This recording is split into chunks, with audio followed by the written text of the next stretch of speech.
السلام علیکم ورحمۃ اللہ۔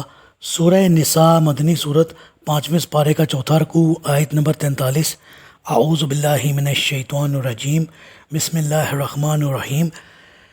یا ایھا الذین آمنوا لا تقربوا الصلاة وانتم سکارى حتى تعلموا ما تقولون ولا جنبا الا عابری سبیل حتى تغتسلوا وَإِن كُنتُم مَّرْضَىٰ أَوْ عَلَىٰ سَفَرٍ أَوْ جَاءَ أَحَدٌ مِّنكُم مِّنَ الْغَائِطِ أَوْ لَامَسْتُمُ النِّسَاءَ فَلَمْ تَجِدُوا مَاءً فَتَيَمَّمُوا صَعِيدًا طَيِّبًا فَامْسَحُوا بِوُجُوهِكُمْ وَأَيْدِيكُمْ إِنَّ اللَّهَ كَانَ عَفُوًّا غَفُورًا۔ اے ایمان والو، نشے کی حالت میں نماز کے قریب تک نہ جاؤ تاکہ تمہیں یہ معلوم ہو سکے کہ تم نماز میں کیا کہہ رہے ہو، اور نہ ہی جنبی نہائے بغیر نماز کے قریب جائے الا یہ کہ وہ راہ طے کر رہا ہو، اور اگر بیمار ہو یا سفر کی حالت میں ہو، یا تم میں سے کوئی شخص رفع حاجت کر کے آئے، یا تم نے اپنی بیویوں کو چھوا ہو، پھر تمہیں پانی نہ ملے تو تم اپنے چہروں اور ہاتھوں کا مسح کر لو اور نماز ادا کر لو، یقیناً اللہ نرمی سے کام لینے والا اور بخشنے والا ہے۔ جی، تیمم کا طریقہ۔ عمار بن یاسر رضی اللہ تعالیٰ عنہ فرماتے ہیں کہ آپ صلی اللہ علیہ وآلہ وسلم نے مجھے کسی مہم پر بھیجا، اس دوران میں جنبی ہو گیا، مجھے پانی نہ ملا تو میں نے مٹی میں اس طرح لوٹ لگائی جس طرح چوپایا لوٹ لگاتا ہے۔ میں نے آپ صلی اللہ علیہ وآلہ وسلم سے اس کا ذکر کیا تو آپ نے فرمایا تمہیں اس طرح کرنا کافی تھا۔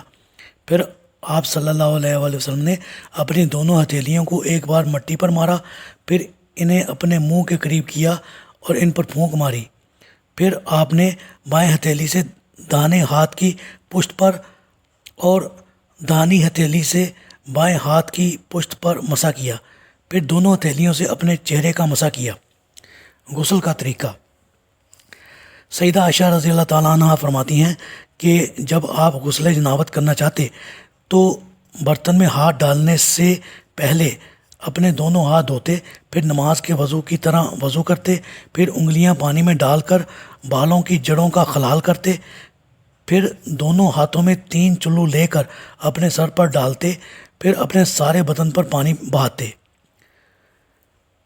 سعید بن عبد الرحمن بن ابزی اپنے باپ سے روایت کرتے ہیں کہ ایک شخص سیدنا عمر رضی اللہ تعالیٰ عنہ کے پاس آیا اور کہنے لگا، اگر مجھے جنابت لاحق ہو جائے اور پانی نہ ملے تو کیا کروں؟ عمار بن یاسر رضی اللہ تعالیٰ عنہ نے سیدنا عمر رضی اللہ تعالیٰ عنہ سے کہا کہ آپ کو یاد نہیں جب ہم دونوں ایک سفر میں جنبی ہو گئے تھے اور آپ نے نماز نہ پڑھی اور میں مٹی میں لوٹا اور نماز پڑھ لی، پھر میں نے رسول اللہ صلی اللہ علیہ وآلہ وسلم سے یہ واقعہ بیان کیا تو آپ نے فرمایا تجھے اتنا ہی کافی تھا۔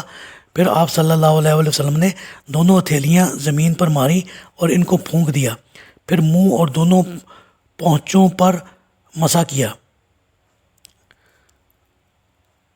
سیدنا عمر بن عاص رضی اللہ تعالیٰ عنہ ایک ٹھنڈی رات میں جنبی ہو گئے تو تیمم کر لیا اور یہ آیت پڑھی، وَلَا تَقْتُلُوا أَنفُسَكُمْ إِنَّ اللَّهَ كَانَ بِكُمْ رَحِيمًا۔ پھر آپ صلی اللہ علیہ وآلہ وسلم سے یہ ذکر کیا گیا تو آپ نے انہیں کچھ ملامت نہیں کی۔ اس آیت سے معلوم ہوا کہ 4 صورتوں میں رخصت ہے تیمم کی۔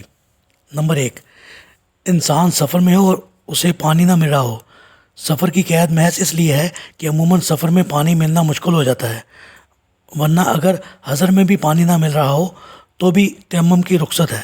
نمبر 2، وضو کرنے والا بیمار ہو تو وضو کرنے سے یا نہانے سے اسے اپنی جان کا یہ مرض بڑھنے کا خطرہ ہو۔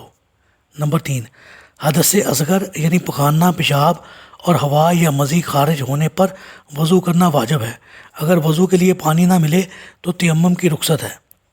نمبر 4، حدث اکبر یعنی احتلام یا جماع کے بعد غسل کرنا واجب ہے، لیکن اگر پانی نہ ملتا ہو تو تیمم کی رخصت ہے۔ بعض مفسرین نے اس آیت میں الصلاۃ سے مراد نماز کے علاوہ مسجد بھی لی ہے، اور عابری سبیل کا مفہوم یہ بتایا کہ اگر جنبی شخص کو مسجد میں سے گزرنے کے بغیر کوئی راستہ ہی نہ ہو تو وہ مسجد سے گزر سکتا ہے، مگر نماز کے لیے یا کسی دوسرے کام کے لیے مسجد میں رک نہیں سکتا۔ اسی طرح اگر کوئی شخص مسجد میں سویا ہوا تھا اور اسے اطلاع ہو گیا تو بیدار ہونے پر وہ مسجد میں رکے نہیں بلکہ وہاں سے نکل جائے۔ واضح رہے کہ عمر رضی اللہ تعالیٰ عنہ سفر میں جنبی ہو جانے پر تیمم کو اچھا نہیں سمجھتے تھے، اور یہ ان کی کچھ سیاسی مصلحت تھی کہ لوگ اس رعایت سے ناجائز فائدہ نہ اٹھائیں، ورنہ وہ اس سنت کا انکار نہیں کرتے تھے۔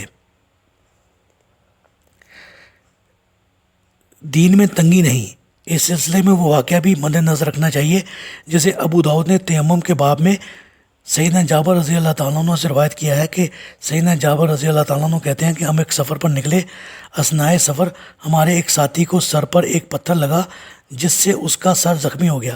اسی دوران اسے احتلام ہو گیا تو وہ اپنے ساتھیوں سے پوچھنے لگا، کیا تمہارے خیال میں تیمم کی رخصت سے فائدہ اٹھا سکتا ہوں؟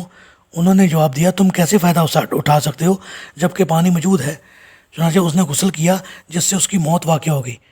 پھر جب ہم رسول اللہ صلی اللہ علیہ وسلم کے ہاں آئے تو آپ سے اس واقعہ کا ذکر کیا تو آپ صلی اللہ علیہ وسلم نے فرمایا، اللہ انہیں غارت کرے، ان لوگوں نے اسے مار ڈالا۔ جب انہیں یہ مسئلہ معلوم نہ تھا تو انہوں نے کیوں نہ پوچھ لیا؟ جہالت کی درماندگی کا علاج تو پوچھ لینا ہی ہوتا ہے۔ اسے اتنا ہی کافی تھا کہ وہ اپنے زخم پر پٹی باندھ لیتا اور اس پر مسح کر لیتا اور باقی جسم کو دھو لیتا۔ اللہ تعالیٰ سے دعا ہے اللہ تعالیٰ ہمیں ان باتوں پر عمل کرنے کی توفیق عطا فرمائے، آمین۔